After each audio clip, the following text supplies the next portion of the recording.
시청자 여러분 안녕하십니까? 한 주간 주요 이슈를 분석하는 토요 랭킹쇼 유승진입니다. 이번 주 채널A 홈페이지에서 가장 많이 본 뉴스의 키워드 8개를 추렸습니다. 한번 볼까요? 정부가 각 수련병원에 이달 15일까지 미복귀 전공의에 대한 사직 처리를 요청한 가운데 복귀한 전공의들의 블랙리스트가 온라인상에 퍼지면서 경찰청 국가수사본부가 칼을 빼들었습니다. 경찰은 전공의 복귀를 방해하는 불법 행위에 대해선 가용 수사 역량을 총동원해 엄단하기로 했다고 밝혔습니다. 광화문 광장에 100m 높이의 태극기 개양대 설치 계획에 비판이 거세지자 서울시가 결국 철회하고 원점 재검토하기로 했습니다. 다만 광화문 광장을 국가 상징 공간으로 조성하겠다는 계획은 지속 추진하겠다는 입장입니다. 그럼 토요 랭킹쇼가 뽑은 오늘의 첫 번째 한 랭킹으로 갑니다. 바로 국민의힘 전당대회입니다. 딱 열흘 앞으로 다가온 국민의힘 전당대회, 후보들 간 비방이 격화되고 설전이 도를 넘으면서 당 선관위가 제재에 나서는 상황까지 벌어졌습니다.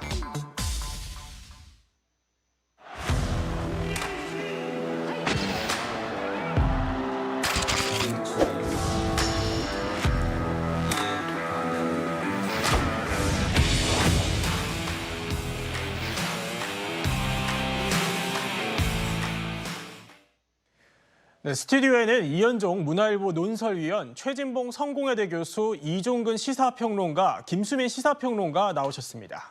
안녕하십니까? 네, 이제 반환점을 돈 국민의힘 전당대회 여론의 성적표는 어떨까요? 저희가 준비한 그래픽을 보면서 이야기 한번 나눠보겠습니다. 이현정 의원님, 이 전체 응답자 또 국민의힘 지지층 그리고 국민의힘 지지층과 또 무당층을 합한 조사에서도 모두 한동훈 후보가 앞선 모습 같은데요.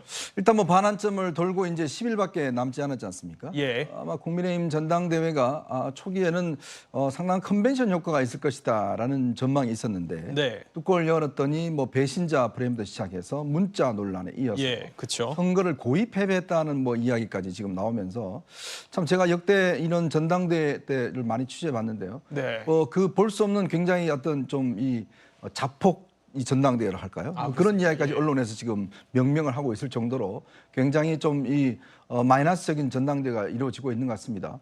그러면서 여론의 일단 추이는 초기에 어대한, 즉 어차피 대표는 한동훈이다라는 그런 분위기가 계속 이어지고 있는 것 같습니다. 여러 가지 문자 논란 등 어떤 부정적인 어떤 이 영향을 미칠 수 있지 않을까라는 이슈가 있었지만 결국 이게 조금 긍정적으로 작용을 한 것 같아요. 그러니까 한동훈 후보의 어떤 이 일강 이 효과는 계속 지속되는 것 같고, 반면에 이 문제를 지속적으로 제기해왔던 원희룡 후보 같은 경우는 초기에 그래도 어떤 이 꾸준한 2위를 일단 기록했었는데 지금 일단 나경원 후보와 조금의 순서가 좀 바뀌어버린 것 같습니다. 그만큼 1차 토론, 2차 토론에서 원희룡 후보가 어떤 파상 공세를 펼쳤지만 그렇게 썩 재미를 보지 못했다, 이런 평가를 내릴 수가 있을 것 같습니다. 네, 그렇군요.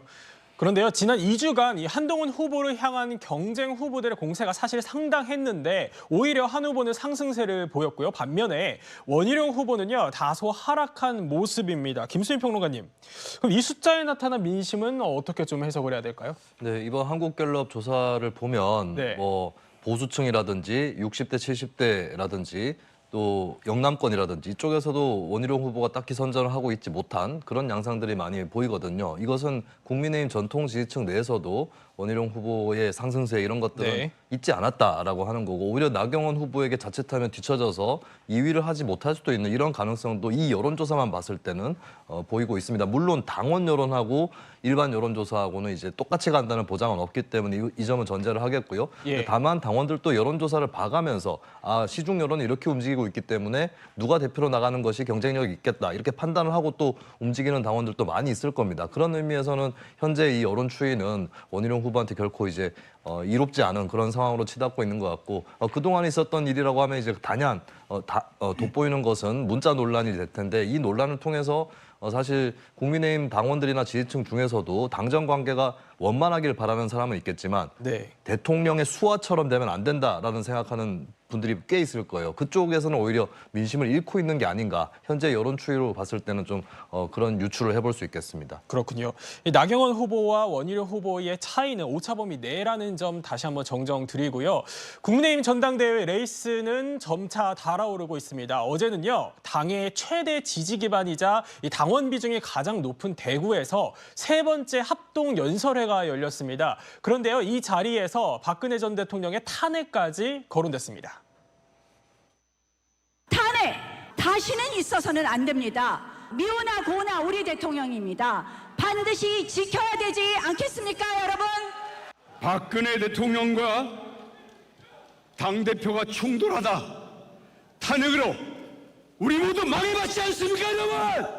적과 화해를 주선하는 자가 있다면 바로 그가 배신자다.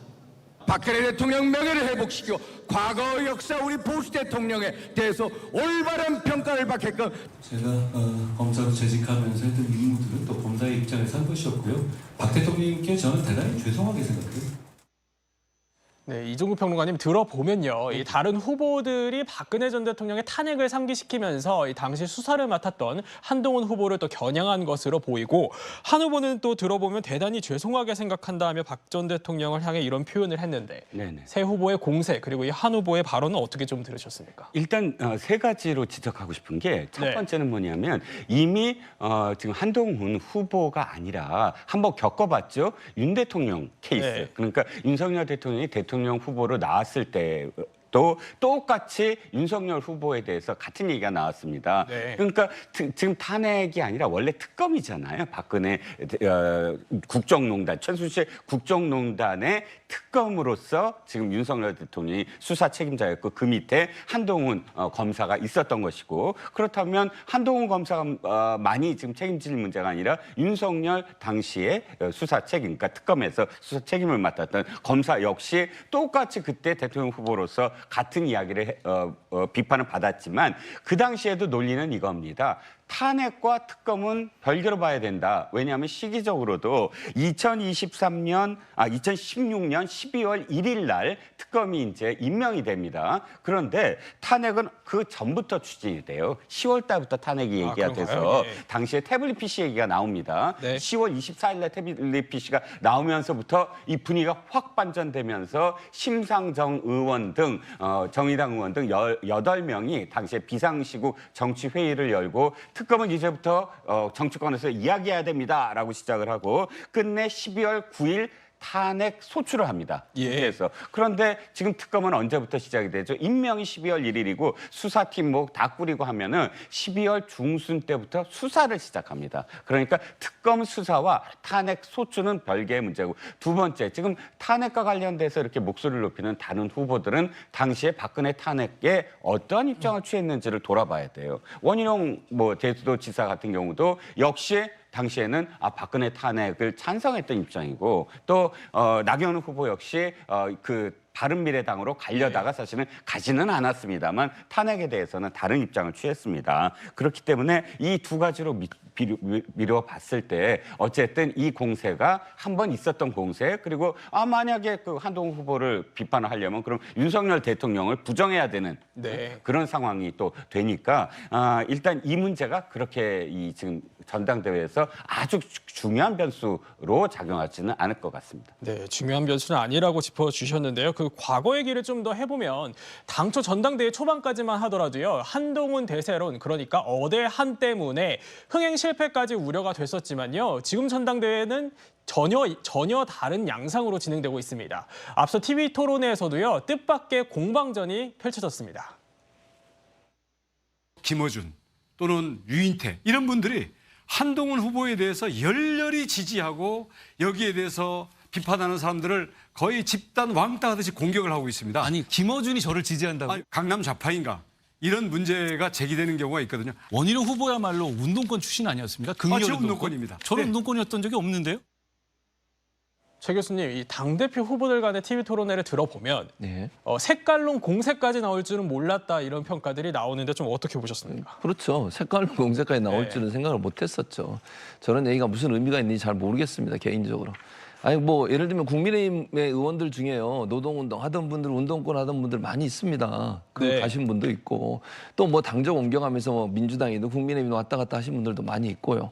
물론 그 전력에 대해서 왜 그렇게 행동하냐 뭐 정치적으로 비판을 할 수는 있겠지만 당대표 선거 과정에서 지금 현재 국민의힘 대표로 나와 있는 분들한테 뭐 이념 논쟁 가지고 공격을 하고 이런 게 무슨 의미가 있겠습니까? 네. 저는 별 의미 없다고 생각해요. 뭐 말씀하신 것처럼 원희룡 지금 후보도 운동권에 있다가 가신 분이고요. 또 뭐 한동훈 지금 후보에 대해서 뭐 다른 분들 예를 들면 뭐 진보에 있는 분들이 칭찬하고 뭐 지지한다고 그러는데 그게 무슨 정치적으로 지지하는 건 아니잖아요. 그러니까 그런 분이 됐으면 좋겠다는 얘기를 했는지 모르겠습니다만 그것이 무슨 뭐 같은 편이고 같은 그룹에 있기 때문에 하는 건 아니잖아요. 근데 그걸 가지고 문제를 삼는 것 자체가 무슨 의미가 있을까? 실제로 유권자들이나 아니면 투표를 하는 사람 입장에서 저런 논쟁을 가지고 내가 그러면 한동훈 지지하려다가 다른 사람 지지를 바꾸겠다 이런 생각을 하겠습니까?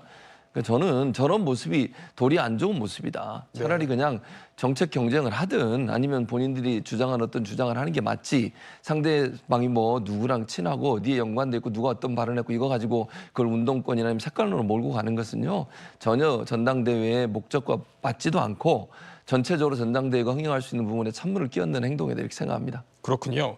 거친 설전을 벌이고 있는 두 후보죠. 원희룡 후보 또 그리고 한동훈 후보를 향해서 나경원 후보가 난폭 운전이다 또 무면허 운전이다 이렇게 비교를 했는데 이현종 위원님 지금 이 비교 어떻게 들으셨습니까? 그러니까 나경원 후보가 지금 이제 뭐 여론조사 보면 물론 예. 뭐 이 수치 안에 있습니다만은 3위에서 이제 2위로 올라서면서 일단 목소리를 꽤 높이고 있는 것 같습니다. 예. 계속 이제 양 후보를 향해서 이제 동시 공격을 하고 있는 것 같은데 아무래도 원희룡 후보 같은 경우는 지금 최근에 TV 토론에서 보여줬던 여러 가지 어떤 이 막말성 또 폭로성 이야기들 뭐 이걸로 해서 난폭 운전 이야기하는 것 같고 한동훈 후보에 대해서는 이제 정치 경험이 없다는 것 때문에 이제 무면허 운전을 이야기를 하고 있는 것 같은데요. 네. 근데 제가 볼 때는 지금 이 전당대회가 결국은 면허증 따기 위한 전당대회 아닌가요?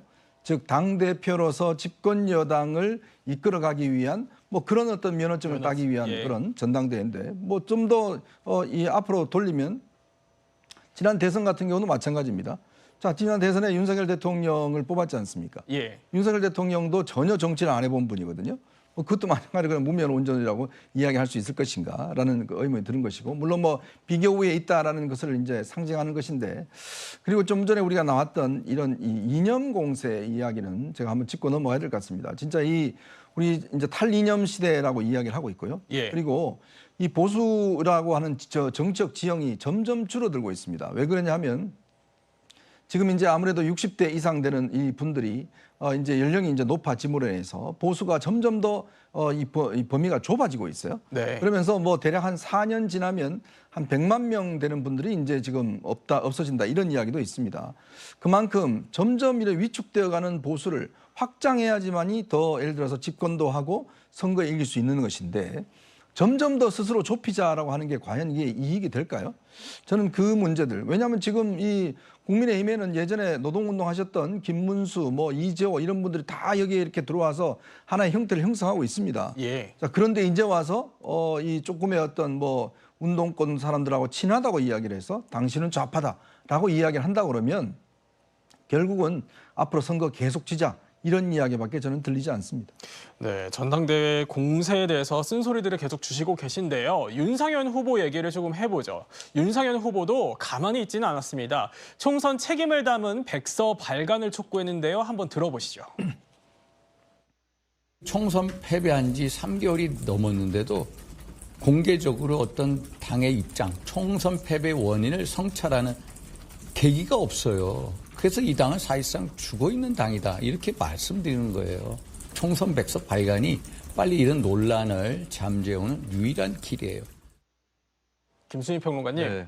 이 총선 패배의 원인을 성찰하는 백서 발간 촉구, 이거 사실상 한동훈 후보를 저격한 거다 이런 해석이 나오거든요. 어떻게 좀 들으셨습니까? 네, 사실 뭐 총선 백서라고 했을 때는 원론적으로 생각을 해보더라도 백서라고 하면 이제 총선 참패를 돌아보는 그 원인을 짚어보는 그런 문서가 될 텐데 아무래도 당시에 당의 비대위원장으로서 선거를 지휘했던 한동훈 당시 위원장의 책임이 많이 들어갈 수밖에 없지 않은가. 뭐 이 예. 부분이 이제 원론적으로 맞는 얘기인 것으로 보이고 또 거기에 더해서 뭐 조정훈 의원이라든지 이 백서에 참여하고 있는 TF 위원들만 보더라도 한동훈 전 위원장한테 상당히 비판적입니다. 이런 부분들이 이제 사실상 이 백서가 반한동훈으로 해석이 되는 그런 걸로 작용을 해왔고 그렇다면 윤상현 후보가 촉구한 것도 백서를 발간하라는 것도 한동훈 전 위원장의 총선 패배 책임을 명확하게 해달라 이런 뜻으로 풀이를 할 수 있겠습니다. 근데 다만 이제 이 백서라는 게 이 총선 일정 뒤에 전당대 일정하고 이런 것들을 좀 이렇게 견주어 보면 사실 백서를 충분하게 논의를 해서 발간을 하려면 전당대회를 이렇게 빨리 하는 거는 원래 맞지는 않는 거죠.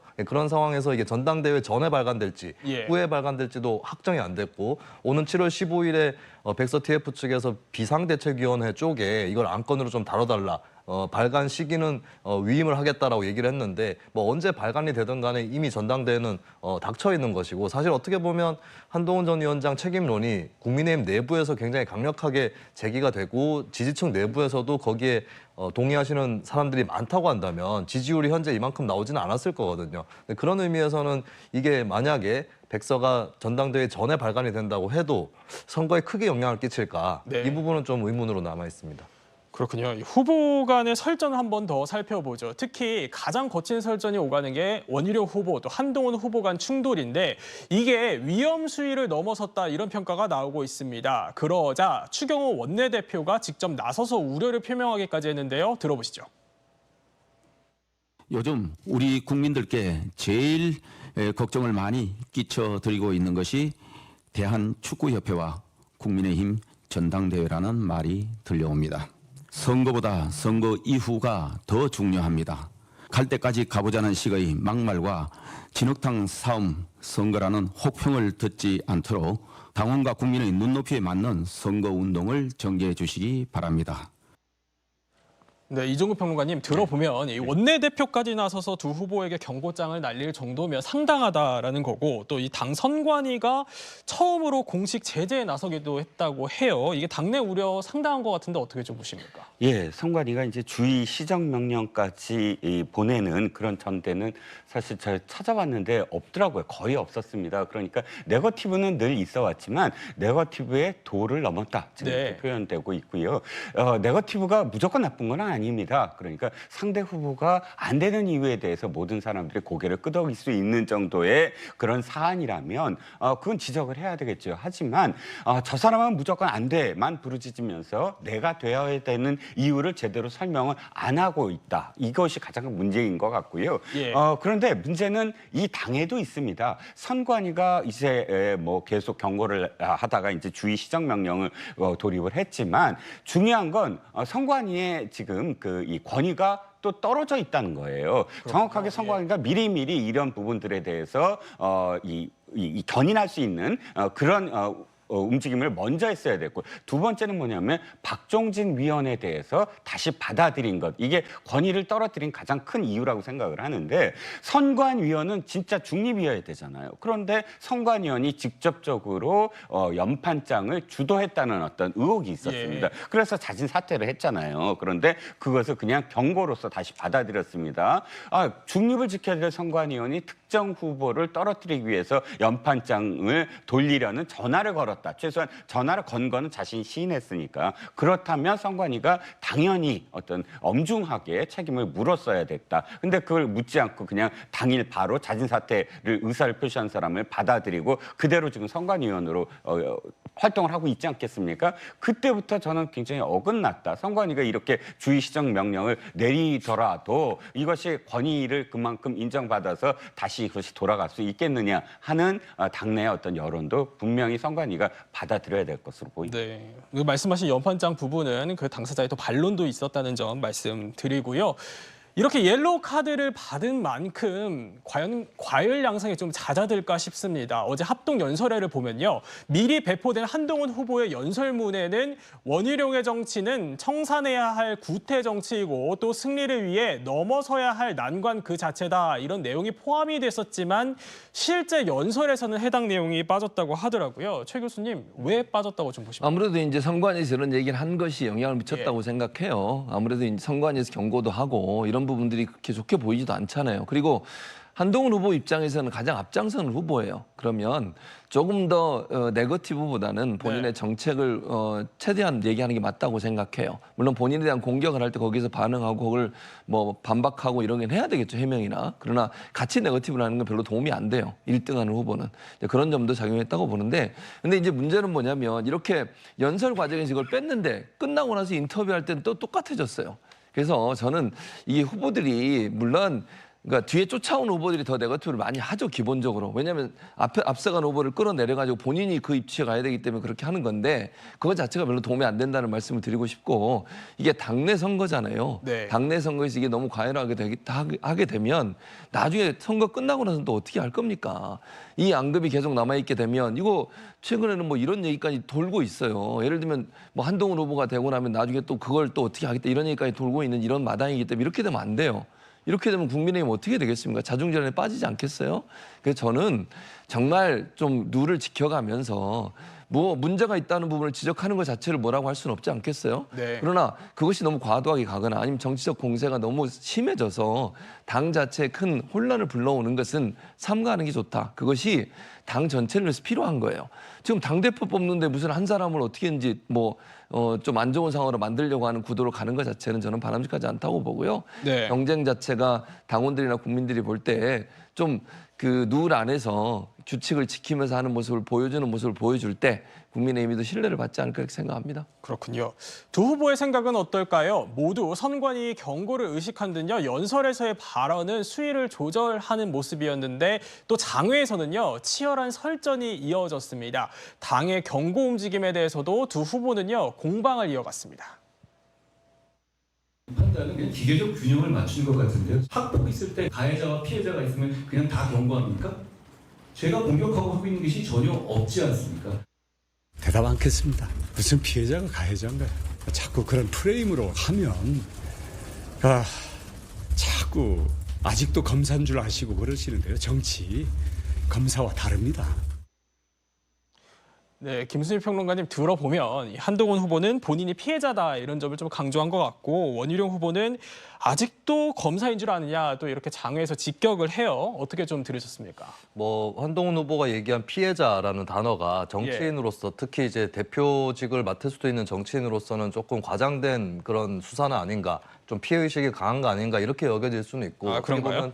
큰 정치인으로서는 피해자라고 스스로 얘기하는 걸 좀 피할 필요는 있겠습니다. 근데 저는 더 부적절한 거는 원희룡 후보의 반응이 아니었나 싶은 게 이제 한동훈 후보에게 역공을 하면서 검사인 줄 아는 거 아니냐 뭐 이런 취지로 얘기를 했는데, 그렇게 얘기를 해버리면 상대방을 검사처럼 얘기를 해버리면 본인은 피의자나 피고인처럼 남한테 비춰질 수도 있는 거거든요. 그러니까 지금 이게 시시비비를 가려야 될 일이라고 본다면 거기에 대해서 얘기를 하는 게 맞습니다. 예를 들면 비례대표 사천이라든지 이런 의혹을 제기를 했는데 그다음에 추가적인 어떤 증거 제시라든지 구체화된 어떤 의혹 제시 이런 것들은 없었거든요. 그러면 이제 일단 던져놓고 히트앤드런 한다라고 하는 그런 부정적 인상을 줄 수 있는 상황이기 때문에 원희룡 후보가 그렇게 맞받는 것보다는 본인이 이제 제기를 했던 의혹에 대해서 더 구체적으로 얘기를 하든지 아니면 이제 좀 섣부른 의혹 제기였다라고 인정을 하든지 뭐 이렇게 행동을 하는 것이 더 정치인으로서 책임이 있는 행동이 아닌가 그렇게 보여집니다.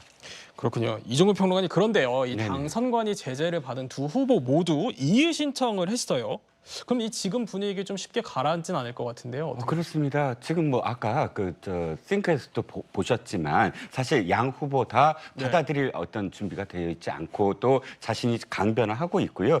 중요한 건 어쨌든 이 여론조사가 좀 출렁출렁 거려야 되는데 고착화 분위기가 좀 있습니다. 그러니까 지금 쫓아가는 후보들 입장에서는 어떻게든 지금 남아있는 기간 동안 조금이라도 이 판이 흔들리는 것을 보여줘야 되니까 아마 네거티브 공세를 당장 멈추지 않을 것 같고요. 또 한동훈 후보 역시 인척 문제, 그러니까 근거 없이 인척을 들먹이면서 그 공천에 인척이 개입했다. 이런 식의 의혹은 사실관계를 규명해야 되는 거 아니냐. 왜냐하면 그것을 그냥 이게 네거티브니까 내가 그냥 받아들이고 딴 얘기랑 포지티브한 얘기만 하겠다라고 했을 때 끊임없이 그 네거티브 공격이 쌓여지면 상당히 불리해진다라고 생각을 해서 선을 넘지 마라라는 그런 대응을 하는 것이 도리어 이제 양쪽 다 이제 비방전으로 치닫고 있다 이렇게 지금 인식이 되고 있지요. 그런데 그럼에도 불구하고 지금 열흘 남았습니다. 열흘 동안 네거티브 전혀 없이 포지티브로 전환될 가능성은 없어 보여서 아까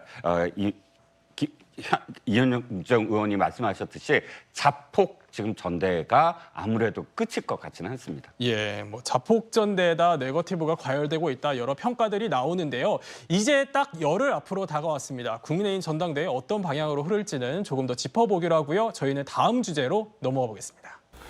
시청자 여러분 안녕하십니까? 뉴스 현장 시작합니다. 국민의힘 차기 당대표를 뽑는 전당대회가 열흘 앞으로 다가온 가운데 당권 주자들은 보수 텃밭인 영남권 공략에 나섰습니다. 더불어민주당 등 야권은 해병대원 특검법 대통령 거부권 행사에 따른 규탄 집회를 진행합니다. 정치부 취재 기자 연결합니다. 이태희 기자, 자세한 내용 전해주시죠. 네, 어제 대구에서 세 번째 합동 연설회를 마친 국민의힘 당권 주자들은 오늘은 개별적으로 표심 잡기에 나섰습니다. 한동훈, 나경원, 원희룡 후보는 일제히 영남권 공략에 주력하는데요. 한 후보는 경북 경주와 울진, 경북 포항 등을 찾아 당원들을 만나고 나 후보는 경남 밀양과 창원, 거제 등을 방문합니다. 원 후보는 경북 영주, 울진과 부산을 찾아 영남권 표심 공략에 나섭니다. 윤상현 후보는 언론 인터뷰 일정 등을 이어갑니다. 어제 당 선관위의 주의 조치에도 후보들은 날카로운 신경전을 이어가고 있는데 오늘은 당 윤리위원회가 긴급 간담회를 갖고 전대 과열 양상에 대한 우려와 함께 별도 징계 조치를 취할 수 있다고 경고했습니다. 야당은 오늘 오후 5시부터 서울 광화문 이순신 동상 앞에서 범국민대회를 갖습니다.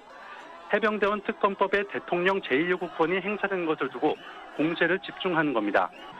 집회에선 국회 제의 결과 민생개혁 입법 처리를 촉구할 예정입니다. 더불어민주당 박찬대 당대표 직무대행과 조국혁신당 황운하 원내대표 등이 집회에 참석하고 진보당, 기본소득당, 사회민주당, 새로운미래 등도 함께할 예정입니다. 집회를 마친 뒤엔 대통령실이 있는 서울 용산 주변까지 거리 행진도 이어갈 계획입니다. 정치부에서 전해드렸습니다.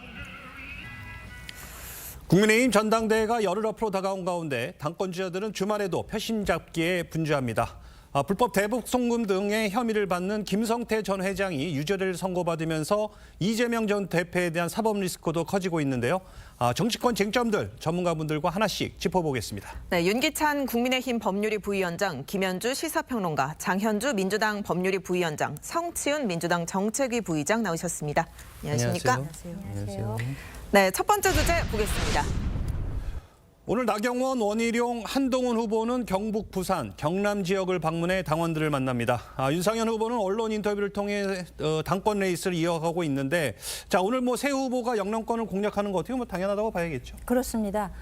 이번에 전당대회 룰이 당심 8, 민심 2로 구성이 돼 있는 데다가 또 특히 이 TK, PK를 포함한 영남 지역에는 당원들의 40%가 이제 집중적으로 모여 있는 곳이기 때문에 이 당심을 잡는 것이 상당히 중요합니다. 그리고 이제 주중에는 사실상 각 지역을 돌면서 합동 연설회를 하고 또 격일로 TV 토론회가 있고 이런 식으로 해서 뭐 전혀 짬이 나지 않는 상황에서 이제 주말이 맞닥뜨려져 있기 때문에 주로 그 영남권에서 당원들을 직접 만나서 책임 당원들의 표심에 각 후보들이 호소하고자 하는 것이 아닌가 그렇게 생각이 됩니다. 그렇습니다. 네, 말씀하신 것처럼 국민의힘 선거인단의 40%가 모여 있는 곳이 바로 영남권인데 영남권 표심을 사로잡을 주요한 변수 뭐라고 보십니까? 일단 지금 각 후보 캠프에서는 이제 어제 대구 경북 연설에서 나왔던 것처럼 뭐 대통령과의 관계인데 단순한 관계가 아니고 대통령의 국정 운영에 대해서 어떤 기조를 취하느냐 하겠죠. 그러니까 예를 들어서 정권 재창출은 당연한 건데 어떤 식으로 정권 재창출을 할 것인가. 여기에 대해서 각 후보가 본인들이 정한 선거 전략에 따른 설득 작업이 시작이 될 것 같고 그것이 지금 여론조사가 각종 나오고 있지만 어쨌든 오차범위 밖에서 앞서고 있는 한동훈 후보 입장에서도 1차 투표에서 끝낼 전략을 갖고 있을 거고요. 예. 나머지 세 후보 같은 경우에는 물론 1차에서 1등하는 후보가 나올 수 있겠지만 어쨌든 지금 현재 여론조사상 결과를 보게 되면 하여튼 결선 투표제로 가고자 하는 목적을 다 이루어야 되는데 그것이 이제 대구 경북 또 영남권이거든요. 그렇다면 영남권에서 아마 표심을 좀 확인하고 본인들 어떤 방향으로 이것을 보완할지에 대해서 사실상의 여론 수렴 과정 그런 절차 과정이 아닌가 좀 그렇게 생각합니다. 어제는 당권 주자들이 보수 텃밭인 대구 경북에서 세 번째 합동 연설에 나섰습니다. 원희룡 후보는 다시 배신자론을 꺼내들었고 한동훈 후보는 수위를 조절하는 모습이었는데요. 직접 한번 보시죠. 영화 대부에 이런 대사가 나옵니다. 적과 화해를 주선하는 자가 있다면 바로 그가 배신자다. 이번에 뽑는 당대표는 대통령과 신뢰가 있어야 합니다. 제가 총선 기간 동안에 박근혜 대통령님을 찾아뵀습니다. 저는 감동했습니다. 너무 따뜻하게 맞아주셨고요. 역시 큰 분이셨습니다. 저는 그 큰 마음 가지고 큰 정치 하겠다는 약속을 드립니다. 네, 적과 화해를 주선하는 자가 있다면 그가 바로 배신자다. 아무래도 한동훈 후보를 겨냥한 발언으로 보이는데 특히 제3자 추천 해병대원 특검 제안에 대해서 배신 행위라고 이야기한 것 같아요. 왜 이렇게 다시 공세를 전환했을까요? 일단 원희룡 후보 입장에서는 지금 여러 가지 한동훈 후보에 대한 검증을 어떤 명분으로 해서 여러 가지 의혹들을 제기하고 있는데요. 결국엔 돌고 돌아서 다시 배신자론으로 향하는 것 같습니다. 그리고 이 부분은 대통령과의 관계가 굉장히 좀 갈등 관계라는 점을 부각을 해서 차기 당대표 주자로서는 집권 여당의 당대표인데 사실 임기가 3년 가까이 남은 대통령과 척을 지고 있는 것 사실 당원들 입장에서 굉장히 불안할 수 있다라는 지점들을 좀 깊게 파고드는 것으로 보입니다. 그런데 물론 이런 부분들이 또 당원들의 표심에 어느 정도 영향을 미칠 수 있다라고 생각은 드는데요. 저는 여러 가지 지금 나온 한동훈 후보를 향한 의혹들 중에 전당대회 이후에 더 이상 크게 문제가 될 부분들은 사실 뭐 사천 의혹이라든지 지금 계속 나오고 있는 여론 조성팀 뭐 이런 의혹들 같은 경우에는 사실 사실로 확인된다면 범죄 혐의점이 있는 부분들이기 때문에 사실 배신자론 이런 것보다는 뒤에 나왔던 그런 범죄 혐의들에 대한 의혹 제기가 전당대회 이후에 한동훈 후보에 대해서 굉장히 크게 발목을 잡을 가능성이 있다라고 보입니다. 알겠습니다. 원 후보는 한동훈 후보를 향해 연일 맹공을 퍼붓고 있는데 실제로 표심에 영향을 주고 있다고 보십니까? 그렇게 보이진 않는 것 같습니다. 이른바 유효타가 없는 것 같아요. 오히려 지금 원희룡 후보의 공격으로 인해서 뭐 한동훈 후보가 지지가 흔들린다기보다는 오히려 사람들은 원희룡 후보에 대한 실망감, 이거는 뭐 중도층, 보수층 할 것 없이 전 국민들이 원래 원희룡이라는 정치인이 2000년대 초반에 그 남원정 소장파 정치인으로서 이렇게 이름을 알리지 않았습니까? 근데 이 소장파의 이미지는 사라지고 뭔가 네거티브만 하는 그런 정치인의 이미지를 보여주면서 지금 국민의힘 전당대회가 뭐 민주당 입장에서도 귀추를 주목하는 것이 사실 이 총선 대패 이후에 어떻게 보수 정당을 재건할 것인가를 논의해야 되는 부분인데 지금 이슈가 전부 다 뭔가 네거티브로 얼룩지고 있지 않습니까? 밖에서 보기에도 이렇게 불편한 시선으로 바라보게 되는데 국민의힘 아니면 보수 지지층이 볼 때는 얼마나 더 불편하겠습니까? 근데 그 주도하는 것, 그 진흙탕 싸움을 주도하는 것이 원희룡 후보라는 이미지가 강해지면서 그런 것들이 전혀 영향력을 주고 있지 않는 걸로 보입니다. 알겠습니다. 그렇군요. 어제 또 눈에 띄는 점은요. 한동훈 후보가 합동연설회에서 박근혜 전 대통령은 큰 분이셨다라면서 박 전 대통령과의 인연을 강조한 겁니다. 그러면서 또 원희룡 후보에 대한 비판이 기자들에게 사전 발표한 연설문에는 있었는데 실제 발언할 때는 또 그 부분을 뺐단 말이죠. 어떤 전략을 세운 걸까요? 주로 원 후보를 겨냥한 것으로 보이는 뭐 구태 정치 내지는 뭐 쌍팔년도식 이런 표현들이 있었는데 그 합동연설에서 연설 장면을 보면 잠깐 그 포즈를 하는 그 구간이 있었습니다.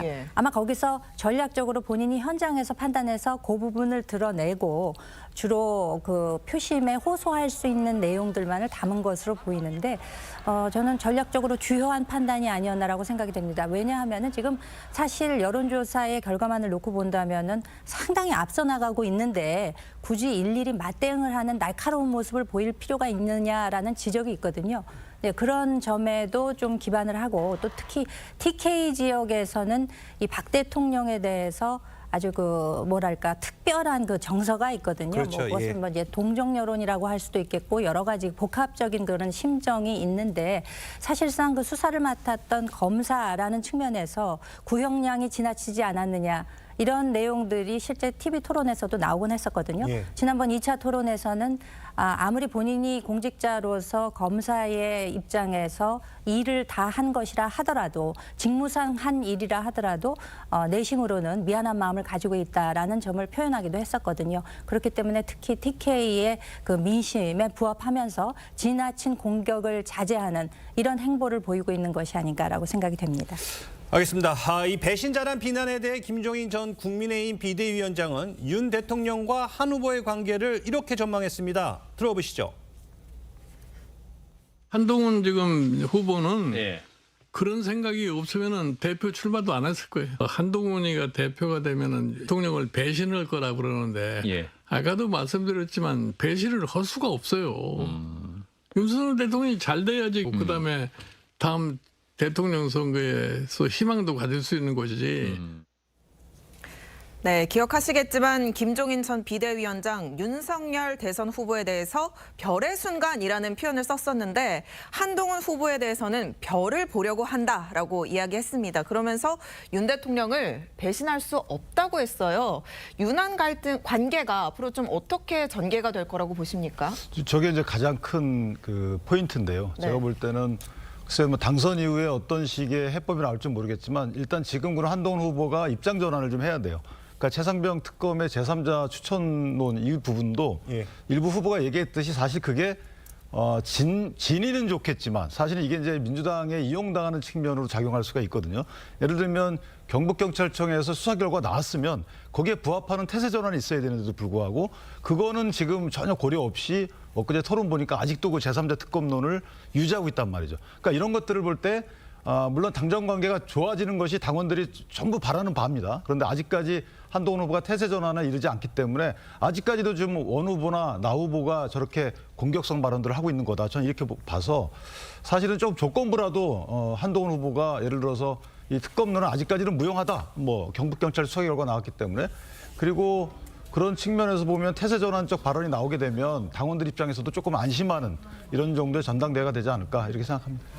알겠습니다. 자, 앞서 전당대회 선관위는요, 2차 TV 토론에서 원 후보, 한 후보 두 사람의 공방이 도를 넘었다고 판단해서 공식 제재에 나섰습니다. 자, 그런데 이 두 후보 모두 불복의 입장을 밝혔어요. 그렇습니다. 일단 지금 토론회에서 굉장히 과열이 되면서 서로를 향한 또 공방들이 오고 갔는데 이 이후에 국민의힘 선관위에서 양 후보 그러니까 원희룡 후보 측과 한동훈 후보 측에다가 제재를 했었거든요. 예. 뭐 주의 조치를 했지만 사실 그 부분에 대해서 양쪽 모두 다 이의를 신청한 겁니다.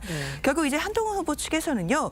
이 부분과 관련해서 형식적인 절차에도 부합하지 않고 내용의 실질에서도 형평성이 결여되어 있다라는 취지인데 결국 아마 본인이 조금 더 공격을 먼저 당했는데 이 부분에 대한 방어를 한 것이 어떻게 이제 제재 대상이 되냐라는 취지로 일으키기는 합니다. 예. 그리고 원희룡 후보 측에서도 어떤 것이 잘못됐다라는 것인지 지적 사항이 특정이 제대로 되지 않았다라는 점을 들어서 지금 모두 다 이의를 한 상황인데요.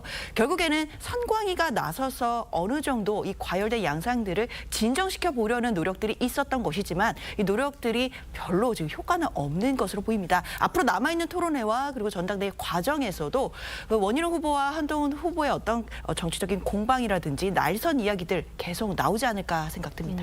네, 한동훈 후보 측이 먼저 원희룡 후보의 네거티브를 방어한 거다. 선관위가 지금 기계적 균형을 맞추고 있다. 이렇게 이를 제기했고 그러자 원 후보 측도 구체적으로 뭘 위반했는지 특정해달라. 이렇게 두 후보 다 불복을 했어요. 어떻게 보셨어요? 지금 원희룡 후보가 원하는 대로 흘러가고 있는 것 같아요. 이 두 후보가 다 경고를 받은 것은 미국 그 프로스포츠의 NBA에 보면은 거기에 이제 상대편 에이스를 일부러 자극해서 그것을 반응하게 되면은 이제 더블 테크니컬 파울 받아서 둘 다 처벌을 받는 경우가 있거든요. 네. 원희룡 후보 마치 그렇게 자극 계속해서 한동훈 후보를 자극하고 있지 않습니까? 근데 한동훈 후보가 그에 반응하다 보면은 어쩔 수 없이 과격한 표현이나 좀 부적절한 표현이 나올 수밖에 없습니다. 그렇기 때문에 그런 과정에 대해서 지금 선관위는 지적을 한 것인데 한동훈 후보는 이게 정당방위라는 주장을 하는 것이죠. 워낙 네거티브가 거셌기 때문에 그거에 대해서 해명하는 과정에서 내가 그런 발언들을 한 것이다라고 주장하고 있는 것이고 원희룡 후보가 특정하지 못했다가 딱 지금 얘기하는 것은 저는 원희룡 후보는 계속해서 당무감찰을 유도하는 것 같아요. 이게 내가 왜 잘못된 것이냐, 왜 네거티브냐, 그러면은 이거를 사실관계를 확인해봐야 되는 것 아니냐. 그러기 위해서는 당무감찰을 해야 된다. 이 논리를 계속해서 관철시키기 위해서 뭔가 이 선관위 제재에 대해서도 불복을 하는 것 같은데 지금 이 전당대회를 바라보고 있는 국민들 모두가 원희룡 후보가 워낙 네거티브를 심하게 하고 있다는 걸 다 느끼고 있는 상황인데도 계속 이런 스탠스를 유지하고 있는 것은 저는 원희룡 후보가 뭔가 한동훈 후보에 대해서 이게 한동훈 후보가 되더라도 당선된 이후에도 뭔가 타격을 받고 그 당대표직을 좀 제대로 수행하지 못하기 위해서 뭔가 생채기를 남기기 위한 그런 목적을 갖고 지금 계속해서 네거티브를 펼쳐나가고 있는 것으로 느껴집니다. 알겠습니다. 저게 사실은 양 후보 캠프 측에서 이의제기할 수밖에 없는 게 제기된 의혹 자체가 만약 이의제기 하나면 인정하는 꼴이 되잖아요. 그러니까 한 후보 캠프 입장에서도 보면 여러 가지 의혹 제기된 게 내가 이의 제기 안 하면 인정하는 꼴이 되는 거고 어느 그 입장에서 이의 제기 안 하면 내가 인신공격했구나라는 게 인정하게 되는 거잖아요. 네. 또 하나는 지금 선관위에서 구체적인 그 위반 사항에 대한 사실 내용을 적시하지 않았다는 거죠. 예를 들면 뭐 당규사항에 흑색선전하지 마라. 그럼 어떤 게 흑색선전인지 특정을 해줘야 되는 거고 그다음에 당헌사항에 보면 공정 경쟁해라. 그다음에 사회풍속 내지 당질서를 해치지 마라. 그럼 어떤 말들이 당질서를 해쳤는지 여기에 대한 특정을 안 했다는 거예요. 그러니까 후보 간의 공방뿐만 아니고 각 후보가 여러 가지 주장하는 것들이 당헌상의 문제가 있는지 없는지. 예를 들면요. 대통령하고의 관계도 사실은 지켜야 될 의무가 있는 겁니다. 그러니까 대통령이 당무 개입이다. 이게 국정농단이다. 이렇게 얘기하는 것 자체도 이게 후보 간의 인신공격은 아니지만 당원 단계 위반될 여지가 없지 않아 있는 거란 말이죠. 그러니까 이런 것들을 서로 간에 다 밝혀서 선관위에서 구체적으로 얘기를 해달라. 아마 이런 취지의 이의제기로 저는 기억이 됩니다. 알겠습니다. 자, 그러다 보니까 이 나경원 후보는요, 원희룡, 한동훈 후보를 한꺼번에 직격하고 있고 또 윤상현 후보는 총선 백서를 해법으로 제시했습니다. 직접 들어보시죠. 원 후보는 조금 요새 좀 멘붕에 오셨는지 약간 난폭 운전을 하시는 것 같고 한 후보는 보니까 저는 굉장히 위험하다는 생각이 들었어요. 위험한 무면허 운전이구나. 최근에 어떤 사천 논란 또 문자 논란 등이 생기는 이유는 총선 백서를 공식적으로 당이 내놓지 않고 있기 때문이라고 생각합니다. 그래서 총선 백서를 빨리 발간하는 게 하나의 유효한 방법이 될 수 있다라고 보고요. 자, 뭐 보신 것처럼 나경원 후보는 원한 후보를 싸잡아서 한꺼번에 비판하고 있고요. 또 국민의힘 내에서는요, 이 전당대회가 아닌 분당대회다 이런 얘기가 나오고 있습니다. 네. 이 당내 우려의 목소리 어떻게 보십니까? 그렇죠. 국민들 보시기에도 이게 전당대회라고 하는 것이 당내의 가장 큰 축제라고 할 수 있는데 이로 인해서 이제 일종의 컨벤션 효과를 거두어야 함에도 불구하고 지나치게 과열된 양상으로 인해서 이 전당대회가 끝난 이후에 과연 이 생채기가 나을 수 있을까, 화합이 될 수 있을까 이런 것을 염려하는 지경에 이른 거죠. 그러니까 추경호 원내대표의 경우에는 어제 이제 그런 얘기를 하셨습니다. 그 지금 국민들께서 가장 걱정하시는 게 축구협회하고 국민의힘 전당대회다. 이런 이야기가 나올 정도로 그러니까 자해 전당대회다. 이런 평가도 나오고 있지 않습니까? 그렇기 때문에 내부에서 이 과열 양상을 진정시킬 필요성은 분명히 있다. 그 지난번에 모든 후보들이 모여서 공정하게 경선을 치르겠다라고 하고 이제 서약식을 한 적이 있거든요. 근데 그 자리에 그 윤리위원장, 이홍구 윤리위원장이 와서 하신 말씀이 저는 그 상당히 그 뜻이 깊다라고 여겨져서 소개를 해드리자면은 예전에는 이런 말이 있었다 그래요. 보수는 부패로 망하고 진보는 분열로 망한다. 근데 그 말이 이제 바뀌었다는 겁니다. 진보는 부패해도 망하지 않고 보수는 분열해서 망할 것이다. 이렇게 말이 바뀌었다는 이야기가 나올 정도로 굉장히 후유증이 예상되기 때문에 지금 현 상황이 위중하다, 엄중하게 보고 있다. 따라서 선관위 윤리위 차원에서도 어떤 그 조치를 앞으로도 계속해서 해나가지 않을까 이런 예상을 하고 있습니다. 알겠습니다. 조금 전 나온 발언 좀 전해드리면요. 나경원 후보가 오늘 원희룡 후보를 향해서 거친 싸움보다는 사퇴하는 게 낫지 않을까 이런 이야기를 했습니다. 그러니까 단일화를 하진 않겠지만 생각이 비슷하다면 원희룡 후보 사퇴해라 이렇게 사퇴론을 제기한 건데 어떻게 보십니까?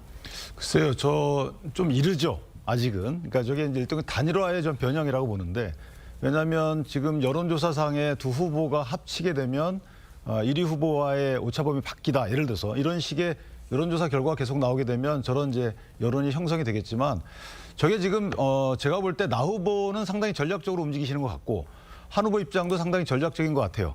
근데 원 후보는 약간 전략적이질 않은 것 같아요. 그래요? 제가 볼 때. 왜냐하면 이 여러 여론조사 결과가 문자 공방 그다음에 여러 가지 대통령과 관계 설정 공방이 있은 이후에도 사실 조금 벌어졌다는 결과가 나왔잖아요. 그렇다면 이제 본인의 노선을 수정해야 되는데 수정하지 않고 간다는 거는 본인이 실점을 하더라도 이것만은 관철시키겠다라는 의지가 보이는 거죠. 그러니까 이것은 본인이 당선되겠다는 선거 전략보다 뭔가 다른 어떤 그 위의 전략이든지 밑에 전략의 평가를 할 수 있겠지만 다른 목적이 좀 있다. 저는 개인적으로 이렇게 봅니다. 예를 들면 제가 아까 말씀드렸지만 이게 여당의 전당대회이기 때문에 이렇게 뜨거운 거예요. 그런데 그 뜨거운 이유가 뭐냐면 제가 순서대로 짚어보면 자 어느 후보가 옳다 그러다를 떠나서 먼저 성공을 한 건 한동훈 후보라고 생각을 해요. 대통령의 관계 설정이 건설적인 관계 설정이면 괜찮은데 이게 이제 여당 3년 남은 여당이란 말이죠. 그러면 5년 이후에 5년 남은 5년의 정권 재창출을 위해서 3년을 희생할 것인가? 그렇게 보는 당은 아무도 없어요. 그러니까 여기에 대한 불안감이 있다고 누차 말씀을 드렸거든요. 근데 한동훈 후보 같은 경우 이걸 아랑곳하지 않고 가고 있다는 거죠. 그러니까 이게 한동훈 후보의 그 어떤 그런 전략에 대해서 당원들이 지금 지지한다는 식의 어떤 여론조사가 나와서 그렇지만 당원들의 지지를 떠나서 일부 당원들은 대통령과의 관계 설정이 좀 건설적이었으면 좋겠다. 여기에 대한 당원들에게 어떤 그 안심할 수 있는 확실한 메시지가 왜 없느냐. 이거에 대한 원희룡 후보의 공격 포인트가 있는 것 같아요. 제가 볼 땐. 그 공격 포인트가 가사 득점에는 불리하다 하더라도 아마 이 노선을 본인이 안 바꿀 것 같다. 그렇다면 이거 전략상의 관계 설정이 아니라는 거죠. 그렇다면 뭔가 다른 목적이 있다. 저는 개인적으로 그렇게 생각합니다. 알겠습니다.